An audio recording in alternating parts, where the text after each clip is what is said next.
Ja, mogoče malo bolj kakor v kvalifikacijah. No.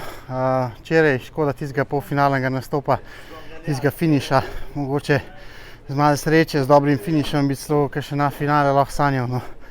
Ampak ja, vsaj prvi del sezone je zaključen, tako da treniramo naprej. Ne. Mogoče bo kasneje malo bolj. Start ni bil idealen, no. Ampak mislim, mogoče rekel en tak povprečen. Predvsem imam tlele težave s finišem. Zaradi tega vetra v prsa je tekma malo daljša in jih tam tiste sekunda, dve v cilju, tam se mi zdi največ zgubljam. Pa bi rekel, da sem imel vsaj tle v aprilu, začetku maja dobre občutke, dobre sem veslal, no.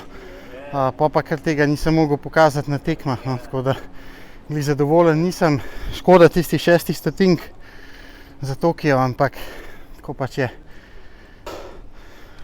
Nimam še nič planiran do svetovnega prvenstva, no, tako da zdaj imam še mesec pa pol za odveslati s svojim sparing partnerjem, ki gre v Tokio, pa so me prosili, če bi še se pripravljal za 200 skupaj z njim, tako da potem se bom pa pol odločil, kako pa kaj naprej, no.